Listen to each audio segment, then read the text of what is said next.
रामविंदर सिंह जी, चलिए कोई बात नहीं, हो जाता है। आइटम नंबर 10 सर, आप रखना चाहते हैं? अच्छा, रख राव साहब रख दें। आदरणीय अध्यक्ष इशीपुटी, राव साहब रख दें, कोई बात नहीं। आदरणीय अध्यक्ष महोदय, मैं आज की कार्यसूची में अपने नाम के समक्ष यथा सूचीबद्ध उपभोक्ता मामले, खाद्य और सार्वजनिक वितरण संबंधी स्थायी समिति के 17वें और 18वें प्रतिवेदन की एक प्रति हिंदी तथा अंग्रेजी संस्करण प्रस्तुत करता हूं। Item number 10 Shri Jitin Prasad ji. Respected sir, with your kind permission, I make a statement regarding the status of implementation of the recommendations contained in the 195th report of the Standing Committee on Commerce on demand for grants 26-27, demand number 10, pertaining to the Department of Commerce, Ministry of Commerce and Industry. Item number 11 Shri Ramnath Thakur ji. माननीय अध्यक्ष जी महोदय, मैं आपकी अनुमति से आज की कार्यसूची क्रम संख्या 11(1) में वर्णित कृषि एवं किसान कल्याण विभाग, कृषि एवं कल्याण मंत्रालय के लिए कृषि पशुपालन और खाद्य प्रसंस्करण मांग अनुदान मांग संख्या 1 की अस्थायी समिति 7वीं रिपोर्ट में निहित सिफारिशों के कार्यान्वयन की स्थिति के संबंध में एक सदन के पटल पर रखता हूं। Item number 12 Shrimati Anupriya Patel.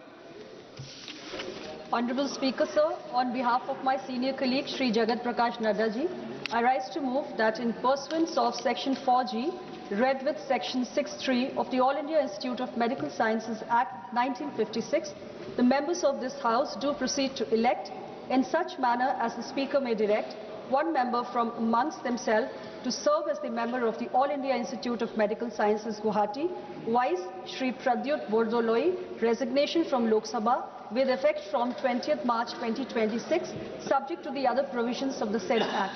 Thank you. प्रश्न है कि माननीय मंत्री द्वारा प्रस्तुत प्रस्ताव को स्वीकृत किया जाए।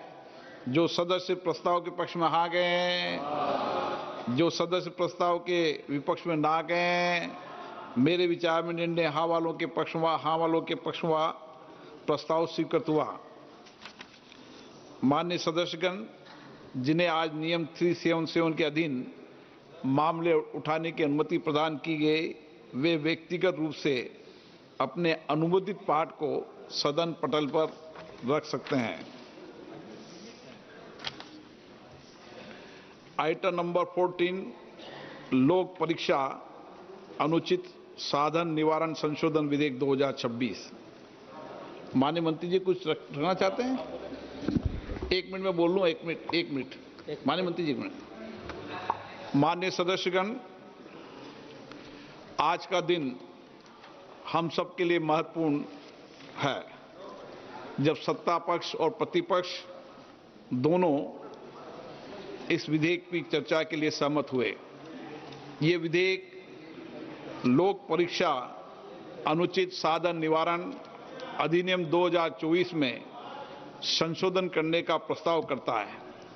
इसका उद्देश्य लोक परीक्षाओं की निष्पक्षता, पारदर्शिता तथा विश्वसनीयता की ओर अधिक सुदृढ़ बनाना है तथा प्रश्न पत्र लीक, संगठित परीक्षा अपराधों एवं अनुचित साधनों पर प्रभावी अंकुश लगाने के लिए विधि व्यवस्था को और सशक्त बनाना है। परीक्षा प्रणाली की विश्वसनीयता और पारदर्शिता राष्ट्र हित का महत्वपूर्ण विषय है। इस विषय पर व्यापक चर्चा, गंभीर विचार विमर्श इस सदन में होना आवश्यक है। पूरा देश चाहता है कि सभी मान्य सदस्य इस विषय पर सार्थक विचार विमर्श करें, अपने अनुभव साझा करें, अपने विचार रखें और रचनात्मक सुझाव रखें, ताकि हम एक बेहतर कानून बना सकें। कानून जितना बेहतर होगा, मेरा मानना है, परीक्षा प्रणाली के अंदर विश्वसनीयता और प्रामाणिकता भी हम सुनिश्चित कर पाएंगे। इसलिए मेरा सभी मान्य सदस्यों से आग्रह है कि हम इस चर्चा को सकारात्मक रूप से संसदीय परंपराओं, नियमों और मर्यादाओं के अनुरूप रखें ताकि एक अच्छा सकारात्मक देश हमारे देश के युवा विद्यार्थियों के बीच में जाए। माननीय मंत्री महोदय,